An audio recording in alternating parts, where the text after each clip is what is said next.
안녕하세요. 불독남입니다.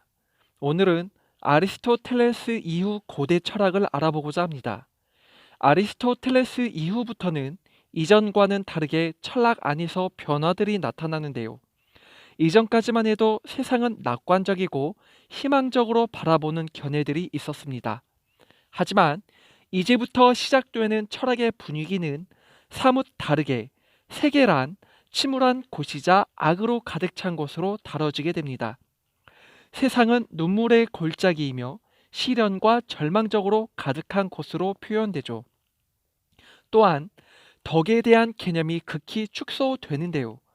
플라톤 시대까지만 해도 덕이라는 것은 인간이 가지고 있는 모든 정신 활동을 말했습니다. 마치 이성의 역할과도 같아서 수학을 다루거나 과학을 이용하는 모든 것들을 포함했죠. 하지만 앞으로의 덕이란 개념은 축소되어 의지적인 윤리만을 정의하게 됩니다. 그래서 물리적 세계를 이해하고 인간 세상의 제도를 개선하고자 하는 철학의 방향과는 멀어지게 됩니다. 이제부터 설명하고자 하는 학파들은 절망적인 세계에서 인간이 어떻게 하면 행복해지고 덕을 갖출 수 있는지에 대한 철학의 사유를 펼쳐 나가게 됩니다. 먼저 첫 번째는 키니코스 학파입니다. 키니코스 학파는 견유 학파라고 불리는데요. 이들 학파의 특징은 자연 회귀입니다. 자연 회귀란 자연 그대로의 상태로 돌아가자는 것으로 세상의 모든 인습과 문명을 거부하는 것을 말합니다. 이러한 자연 회귀는 행정권을 인정하지 않고 사유재산이란 있을 수 없으며 결혼, 종교, 예절 모든 것을 부정합니다. 왜냐하면 세상은 악하기 때문이라는 거죠. 더욱이 악한 세상에서 느끼는 감각적 쾌락을 경멸할 대상으로 여깁니다. 결국 키니코스 학파의 입장을 한마디로 정리하자면 다음과 같습니다. 쾌락을 추구하는 것보다 미치광이가 되는 것이 더 현명하다. 키니코스 학파 다음으로는 회의주의가 있습니다. 회의주의 역시도 모든 것을 부정한다는 점에서 키니코스 학파와 비슷합니다. 그들은 감각적인 세계와 도덕적 규범을 부정했는데요. 도덕이라는 것에 절대적인 기준을 세울 수 없다고 말합니다. 그러니 어느 누구의 행동을 보고서 좋다, 나쁘다라고 말할 수 없다는 거죠. 즉, 아무도 모르며 어느 누구도 알 수 없기에 일반 원리란 있을 수 없다는 것이 됩니다. 그러다 보니 모든 기본 명제에는 증명할 수단이 따라와야만 합니다. 이 같은 회의주의 태도는 아무도 알 수 없기에 미래 역시도 예측할 수 없다는 결론에 다다르게 됩니다. 그래서 이들은 말합니다. 미래는 불확실하기에 현재를 즐겨라 라고 말이죠. 키니코스 학파는 세상을 악하다고 보기에 자연 회귀를 외쳤던 은둔 철학이라면 회의주의는 불투명한 삶 속에 정답이란 없기에 현재를 즐기라는 말을 하는 것이죠. 다음으로는 에피크로스 학파입니다. 에피크로스 학파는 어떤 식으로 말을 할까요? 이들 학파의 최고 목표는 무엇일까요? 이들이 진정으로 달성하고자 했던 목표는 바로 고통을 없애는 일이었습니다. 시련으로 가득한 세상에서 고통을 줄이는 일이야말로 현자의 목표로 보았던 것이죠. 그렇다면 에피크로스 학파가 말하는 고통을 줄일 수 있는 방법에는 어떤 것이 있을지 알아보도록 하겠습니다. 모순적이게 들릴 수도 있지만 에피크로스 학파는 쾌락의 중요성을 말합니다. 다만 여기서 말하는 쾌락이란 감각적이고 욕망적인 쾌락을 말하는 것이 아닙니다.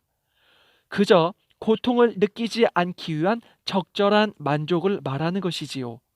예를 들자면 굶주린 사람에게는 배고픔이라는 허기짐이 고통으로 다가옵니다. 그런데 적당한 음식 섭취는 허기짐을 달래주죠. 즉, 음식이 주는 허기짐이라는 고통을 음식을 섭취함으로 얻을 때의 쾌락이 멈추게 한다는 것이죠. 그래서 에피쿠로스 학파는 쾌락을 중시했던 것입니다. 쾌락이 육체를 평령 상태로 만들므로 마음의 평안과 안정을 준다고 보았던 것이죠. 이제 다음으로 넘어가 스토아 학파에 대하여 알아보도록 하겠습니다. 스토아 학파는 시련과 절망이 넘치는 시대에 가장 중요한 것으로 덕을 뽑았습니다. 이들은 인간 안에 신의 일부인 불이 있다고 보았는데요. 이 불이 있으므로 선하게 되고자 하는 의지를 유덕하게 발휘하게 만들 수 있다고 믿었습니다. 또한 스토아 학파는 이러한 덕이 개별 생명들로 하여금 자연과 조화를 이루게 한다고 보았는데요. 이 불이 있으므로 선하게 되고자 하는 의지를 더욱더 발휘하게 만들 수 있다고 믿었습니다. 또한 스토아 학파는 이러한 덕이 개별 생명들로 하여금 자연과 조화를 이루게 한다고 보았는데요. 여기서 자연과 조화를 이룬다는 말은 모든 것들이 자연의 법칙을 받는다는 말로 표현할 수 있습니다. 다시 말해 덕이란 자연 법칙 속에서 서로 조화를 이룬다는 말이죠. 그러기에 인류를 사랑해야 하고 신을 따라야만 하는 것이 됩니다. 이제 마지막으로 살펴볼 학파는 신플라톤 학파입니다. 신플라톤 학파는 진리를 추구하는 세상에는 희망이 없다고 보았고 플라톤의 이상계를 받아들임으로 내세를 추구하도록 만들었습니다. 이 같은 내세를 추구하는 경향은 절대적인 선을 대표하는 신을 일자로 정해놓고 신성한 정신을 기반으로 한 영혼의 중요성을 설명했죠. 이들에게 있어 영혼이라는 것은 아주 특별합니다.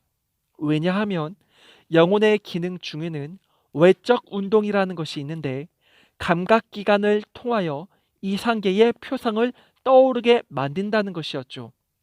다시 말해서 아름다움을 느낄 수 있는 것도 인간의 감각기관인 눈이라는 외적 기능이 있기에 가능한 것이라고 보았던 것입니다.